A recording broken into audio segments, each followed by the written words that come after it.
kembali. Kita akan belajar bersama di tengah-tengah kondisi pandemi COVID-19 ini.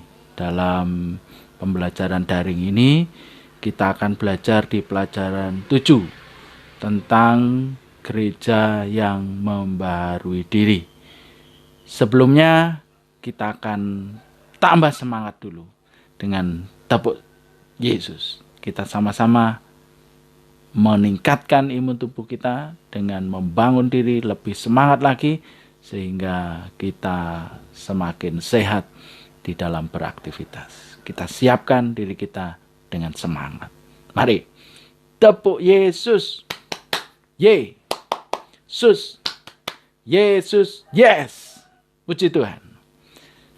Pada saat pagi hari ini kita akan belajar bersama di pelajaran 7 ini, di mana anak-anak diharapkan bisa menjelaskan pentingnya perubahan dalam berbagai makhluk hidup sebagai sarana untuk bertahan, juga menyebutkan sejumlah contoh bagaimana manusia mengubah hidup dan perilakunya agar dapat bertahan dan berkembang di dunia. Menyebutkan sejumlah contoh bagaimana gereja dapat berubah dan mengajarkan kepada orang Kristen dan semua orang bagaimana berubah. Selanjutnya menyusun kegiatan-kegiatan bersama untuk perubahan di dalam dirinya maupun di dalam gereja. Sedangkan ayat Alkitab yang ada di dalam pelajaran 7 ini, kita akan membahasnya di Kitab Mazmur pasal 104 ayat 30, Yesaya pasal 43 ayat 19 sampai 20, Kitab Yosua pasal 24, Kitab 2 Korintus pasal 5 ayat 17. Puji Tuhan. Sebelumnya kita akan memuji Tuhan terlebih dahulu sebelum kita lanjutkan pelajaran kita pagi hari ini.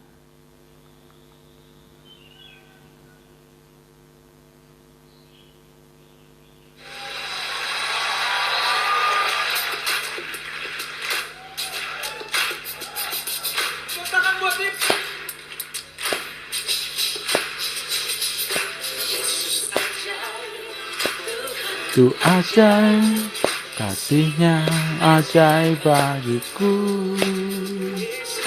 Yesus ajaib, Tuhanku ajaib, kuasa-Nya kekal selamanya. Ubah kasih-Nya, setiap hari bertambah indahnya. Sampai bumi berlalu dan habiskan napasku, Yesusku ajaib bagiku.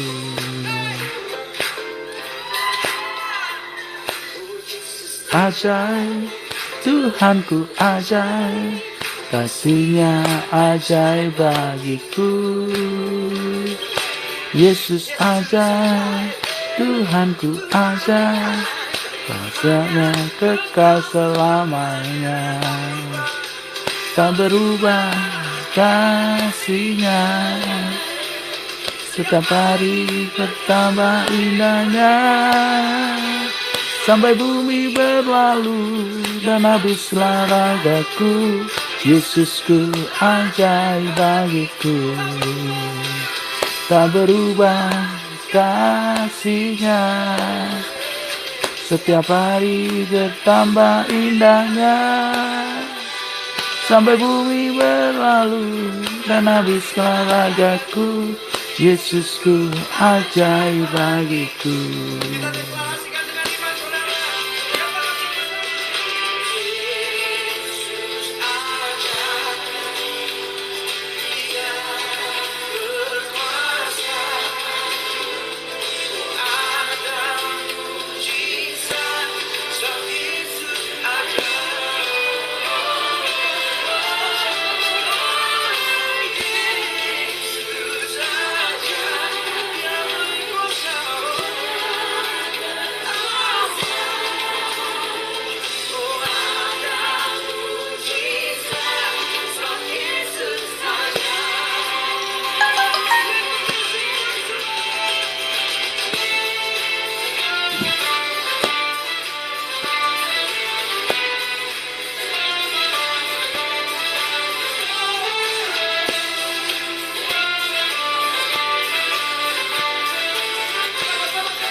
Yesus aja.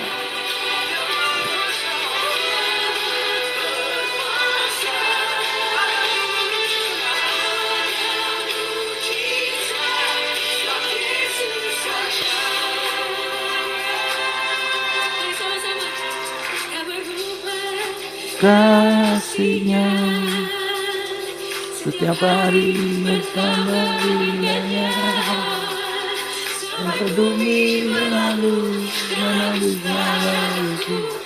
Yesusku ajaib bagiku, tak berubah kasihnya, setiap hari bertambah indahnya, sampai bumi berlalu dan habislah ragaku. Yesusku ajaib bagiku, sampai bumi berlalu dan habislah ragaku. Yesusku ajaib bagiku. Yesus ajaib, Dia berkuasa, tak mujizat, Dia ada mujizat, ada mujizat, Yesus ada.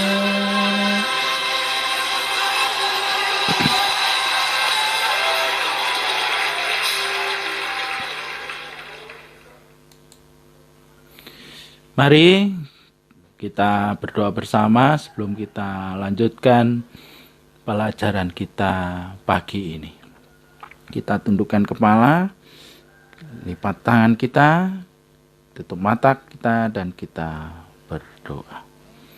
Bapa di sorga, di dalam nama Tuhan Yesus Kristus, saat ini kami bersyukur buat kasih setia dan kemurahan Tuhan yang berlaku atas kami. Pagi ini kami boleh berkumpul bersama, memuji Tuhan bersama, belajar firman-Mu bersama. Ini karena cinta kasih sayang Tuhan yang besar atas kami semua. Sebentar kami belajar tentang gereja yang memperbaharui diri. Kiranya Kau tolong kami Tuhan, beri hikmat-Mu, Roh Kudus memimpin kami, untuk kami dapat mengerti, memahami, bahkan melakukan kebenaran firman-Mu. Pimpin hamba-Mu, pimpin anak-anak-Mu, pimpin kami semua untuk dapat memahami firman Tuhan. Di dalam nama Tuhan Yesus Kristus kami berdoa dan bersyukur. Haleluya. Amin. Puji Tuhan.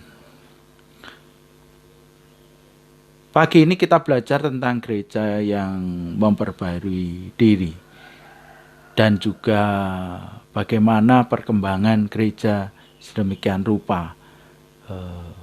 Bagaimana gereja memiliki tradisi-tradisi yang berkembang sedemikian rupa. Anak-anak yang dikasihi Tuhan, di dalam gereja saat ini sebetulnya ada dua aliran besar yang berkembang, ya, yaitu gereja Timur dan gereja Barat.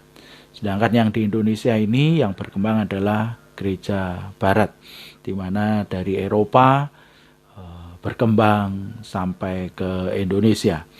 Tetapi sebetulnya juga ada gereja Timur yang dimana mengakar dari sejak abad pertama sampai saat ini.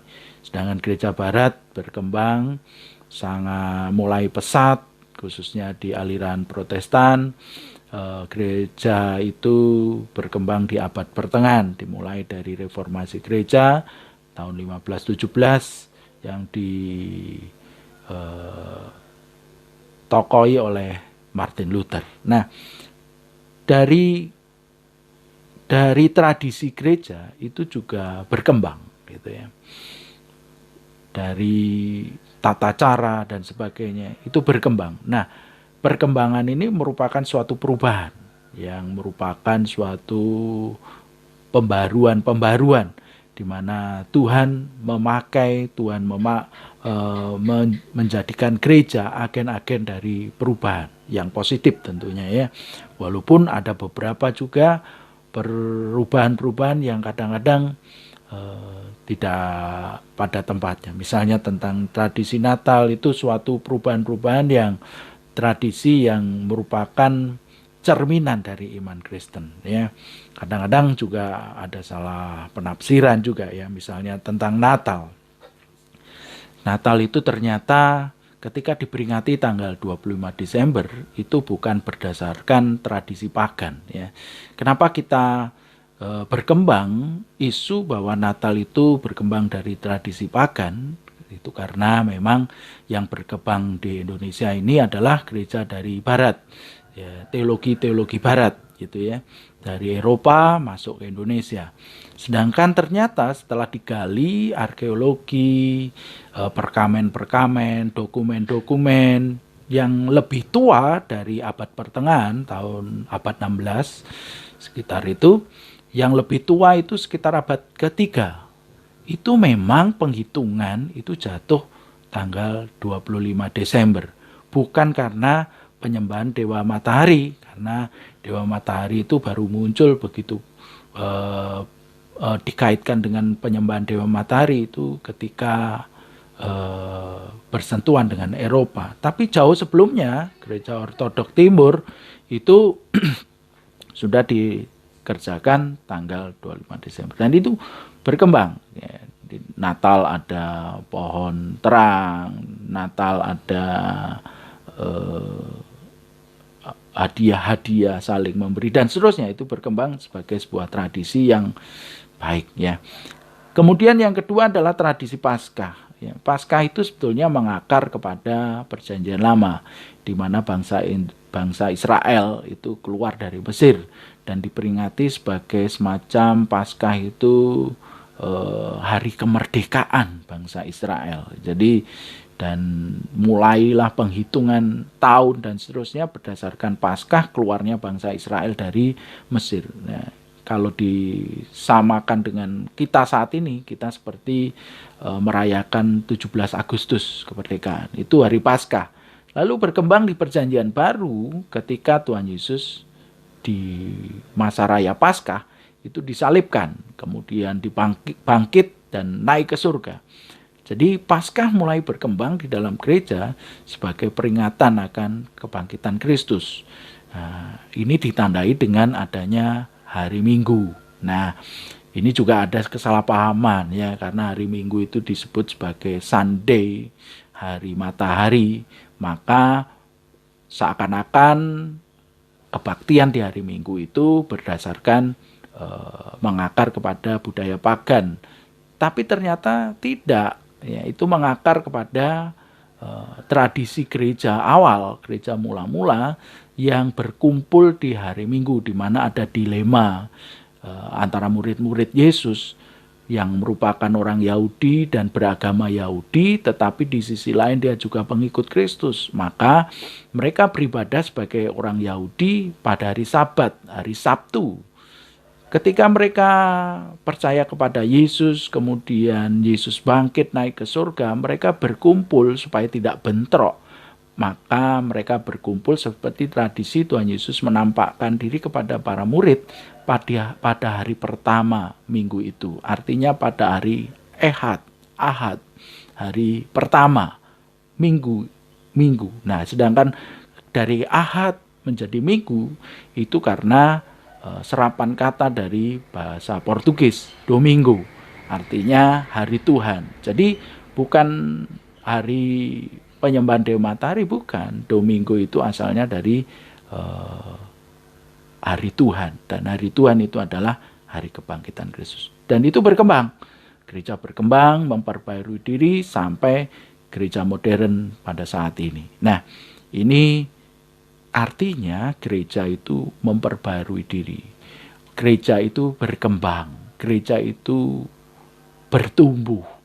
Sehingga sampai pada saatnya kita yakini, kita percaya sampai kepada kesempurnaannya. Nah, ini ada salah satu ilustrasi atau kondisi kejadian yang real terjadi tentang kucing dipiara. Jadi begini ceritanya, anak-anak. Setiap malam, kepala biara dan murid-muridnya mengadakan doa malam. dan setiap kali kucing di biara itu selalu datang mengganggu mereka, kepala biara menyuruh mereka mengikat kucing itu setiap kali waktu doa tiba. Ya. Setelah kepala biara meninggal, kucing itu terus diikat. Jadi setiap kali ada doa malam, kucing datang diikat.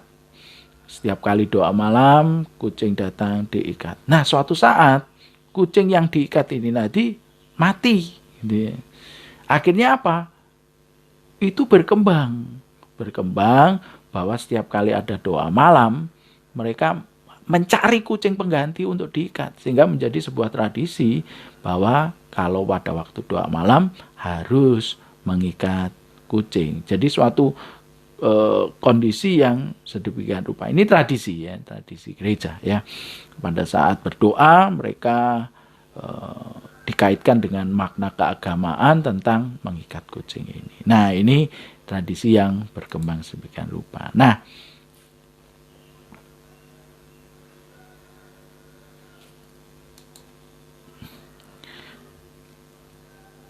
gereja dan tradisi, salah satunya adalah tentang kepemimpinan, ya, kepemimpinan perempuan. Nah, anak-anak yang dikasih Tuhan, zaman dulu berdasarkan tulisan Paulus bahwa wanita, perempuan itu tidak boleh memimpin. Wanita, perempuan itu hanya boleh mendengar. Dan ini diartikan bahwa tidak boleh ada pemimpin yang perempuan.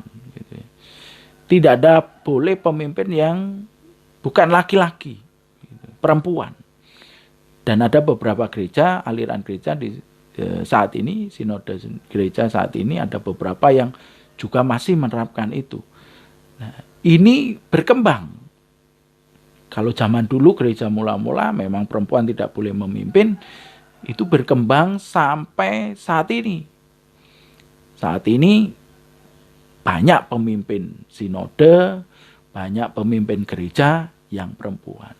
Nah, apakah itu bertentangan dengan Alkitab atau juga dengan surat-surat Paulus? Ternyata tidak. Karena apa? Pada surat-surat Paulus pun, di 1 Korintus misalnya pasal 11 ayat 5, perempuan itu ada catatan bahwa perempuan itu berdoa dan berbuat. Nah, artinya begini, kalau zaman dulu itu mereka menafsirkan, bapak-bapak gereja juga mungkin sebagian menafsirkan perempuan tidak boleh memimpin, pada perkembangannya ternyata gereja harus memperbarui diri bahwa ternyata yang dimaksud bukan masalah perempuan atau laki-laki, sehingga membuka diri perempuan itu boleh memimpin. Ya. Yang kedua mungkin peribadahan. Ya. Peribadahan. Satu mungkin liturgi. Ada banyak perkembangan liturgi sedemikian rupa. Liturgi itu tata cara dalam beribadah itu punya makna-makna simbolik, sebuah pembelajaran, pembiasaan di dalam peribadahan. Jadi memang seakan-akan kaku, tetapi sebetulnya itu memberikan pembelajaran di dalam setiap peribadahan. Dan itu berkembang. Ya. Ada yang sebagian gereja mengembangkannya berubah sedemikian rupa menjadi sangat sederhana. Misalnya gereja-gereja aliran Pentakosta itu liturginya sangat sederhana. Yang penting ada pujian, yang penting ada doa, yang penting ada firman Tuhan, dan hadirat Tuhan boleh, umat Tuhan boleh dibawa menyatu kepada Tuhan secara bersama-sama di dalam peribadahan. Ya. Itu perkembangan sedemikian rupa. Ya. Walaupun esensinya tidak bisa dipisahkan dari persekutuan dengan Tuhan. Ya. Juga alat musik. Ya, alat musik beberapa aliran gereja tidak membolehkan alat musik ini, alat musik itu, dan seterusnya. Tapi pada perkembangannya alat musik dibawa untuk menyembah Tuhan. Dan yang terakhir di sini juga tentang pemikiran teologis. Pemikiran teologis ini berkembang ya. Misalnya zaman dulu ya. Teologi dikaitkan dengan ilmu alam atau ilmu pengetahuan, di mana gereja pada awalnya mempercayai bahwa bumi ini datar seperti meja.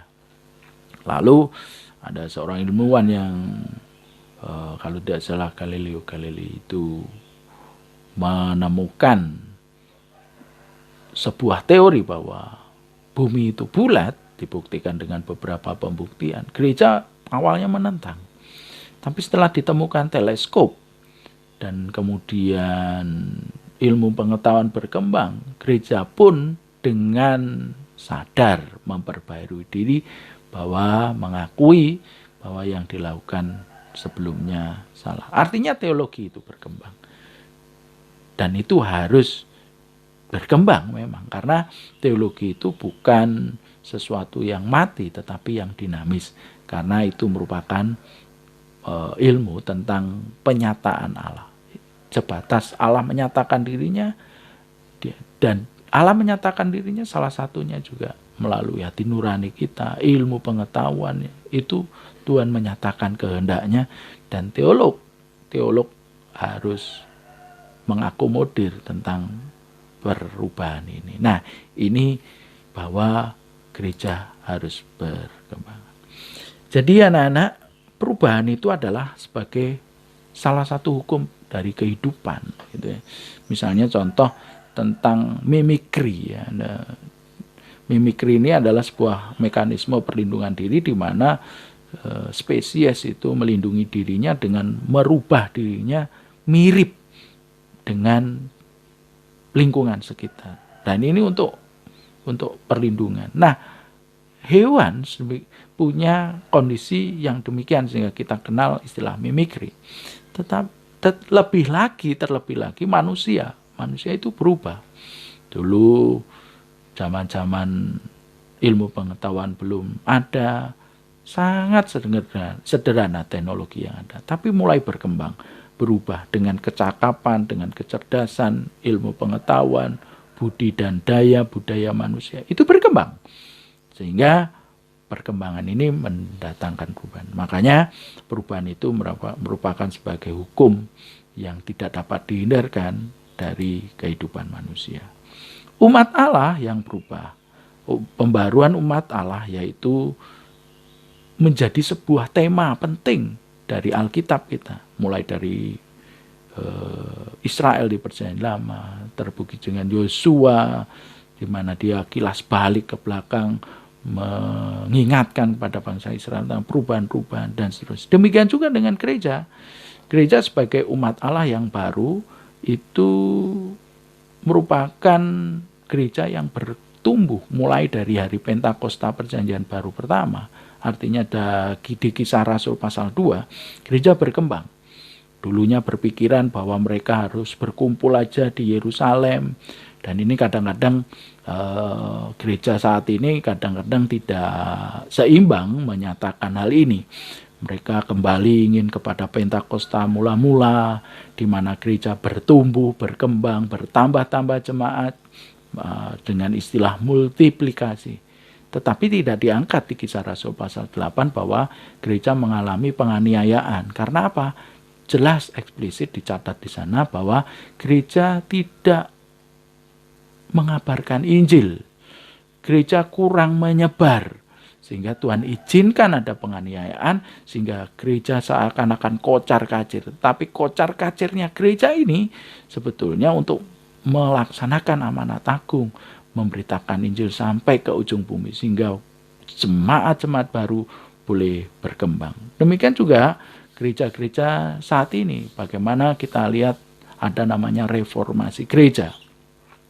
Reformasi gereja tanggal 31 Oktober 1517 merupakan sebuah kondisi di mana Martin Luther dengan seizin Tuhan itu mengadakan pembaruan untuk gereja, di mana gereja sudah dianggap menyimpang, gereja sudah dianggap keluar dari jalurnya, sehingga melebihi kapasitasnya sebagai pemimpin-pemimpin gereja, organisasi gereja atau lembaga gereja, sehingga umat tidak mendapatkan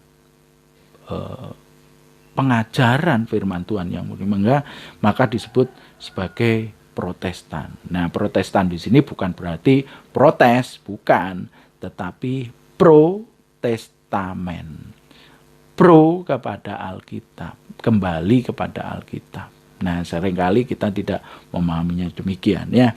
Nah, selanjutnya pembaruan melalui gereja Pentakosta, aliran Pentakosta. Nah, aliran Pentakosta ini mungkin menganggap bahwa kondisi mulai suam-suam, kekakuan, di mana eksklusivitas pemimpin gereja mulai nampak dan seterusnya, sehingga dimerakyatkan, dibumikan firman Tuhan, sukacita, karunia-karunia roh dan seterusnya. Artinya di sini gereja harus terus memperbarui diri. Nah, anak-anak yang kasih Tuhan, untuk memperjelas, memperdalam ini kita akan melihat sebuah tayangan tentang reformasi gereja. Mari kita saksikan bersama. Halo semuanya, hari ini kita akan belajar tentang sejarah reformasi gereja. Dari sini kalian akan tahu kenapa ada sistem Protestan dan kenapa ada sistem Katolik. Dan pelajaran ini akan dibagi menjadi dua bagian. Bagian yang pertama kita akan tahu tentang latar belakang terjadinya gerakan reformasi. Lalu yang kedua adalah tentang tokoh-tokoh pikiran para reformator. Gerakan reformasi yaitu gerakan perubahan. Kenapa harus ada perubahan? Karena pada waktu itu gereja banyak menyimpang dari ajaran Alkitab. Contohnya, gereja ini kekuatan yang berlebihan, Paulus mengatur banyak hal. Yang kedua, mereka terperangkap dalam kemewahan, sehingga banyak korupsi yang terjadi dalam gereja. Contohnya yaitu penjualan surat Indonesia oleh Pastor Wittenberg. Sesungguhnya tujuan dari penjualan itu baik, yaitu untuk membutuhkan dana pembangunan gereja Basilika di Roma seperti yang digambar. Namun dalam praktiknya menjadi tidak baik karena penjualan itu diiringi dengan ancaman dan rayuan. Sebab orang yang membeli surat itu seakan-akan mendapat sebagian dulu selamat dari Paus dan dari gereja. Karena hal itulah terjadi gerakan reformasi dan pelopor gerakan reformasi Protestan yaitu Martin Luther, seorang biarawan, imam, guru besar yang berjuang untuk mengerti Alkitab. Dia pula yang pertama kali menerjemahkan Alkitab ke dalam bahasa Latin, sehingga pada waktu itu banyak orang yang lebih mengerti tentang Alkitab. Pada waktu dia mengerti Alkitab, dia menemukan Roma 1:16-17 yang berkata, Injil adalah kekuatan Allah yang menyelamatkan. Berarti Allah adalah sumber keselamatan bagi semua umat. Lalu mengapa ada praktik penjualan surat Indonesia yang seolah-olah keselamatan itu berasal dari Paus dan berasal dari gereja? Karena hal inilah, Martin Luther kemudian bertekad untuk melakukan gerakan reformasi. Pada tanggal 31 Oktober tahun 1517, dia menulis 9 dalil, lalu menentangnya di pintu gereja di Wittenberg. Lalu pada saat itu ada banyak orang yang mengikuti dia. Mereka itu kemudian disebut sebagai Kristen Protestan atau Kristen Protestanan atau pro terhadap Alkitab. Lalu pada saat itu agama Katolik melakukan kontra-reformasi. Mereka pun membenahi diri, ada banyak hal yang mereka ubah. Lalu mereka mengatur kembali institusi, yaitu pengadilan untuk menghukum kaum penyesat. Mereka mengatur kembali isi ajaran mereka melalui pengeluaran konsili Trente, lalu mereka kemudian mendirikan serikat Yesus. Nah, itu adalah latar belakang kenapa terjadinya gerakan reformasi.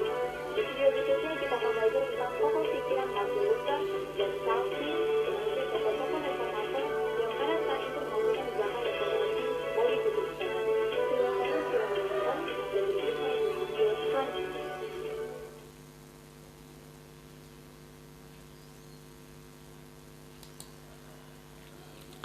Rangkuman dari pelajaran kita pada pagi hari ini adalah pembaruan adalah kemampuan yang dibutuhkan oleh setiap makhluk hidup, termasuk gereja.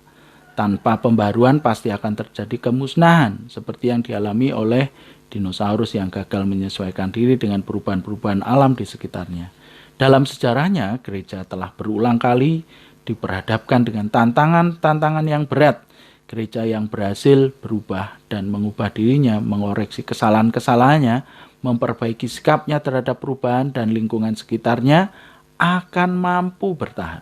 Namun, perubahan harus dilakukan dengan hati-hati dan dengan prinsip yang jelas, supaya perubahan itu tidak terjadi hanya sekedar ikut-ikutan saja. Perubahan yang sama juga perlu terjadi di dalam kehidupan kita semua sebagai pribadi-pribadi Kristen, agar kita dapat ikut berjuang melestarikan kehidupan kita bersama di muka bumi. Puji Tuhan. Ayat hafalan untuk kita kali ini adalah diambil dari 1 Petrus pasal 2 ayat 9. Demikian bunyinya. Tetapi kamulah bangsa yang terpilih, imamat yang rajani, bangsa yang kudus, umat kepunyaan Allah sendiri, supaya kamu memberitakan perbuatan-perbuatan yang besar dari Dia yang telah memanggil kamu keluar dari kegelapan kepada terangnya yang ajaib. Amin. Sebelum kita akhiri pelajaran kita hari ini, mari kita akan memuji Tuhan bersama. Kaulah ya Tuhan, surya hidupku.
Baik, sebelum kita akhiri pelajaran kita kali ini, kita akan berdoa bersama-sama.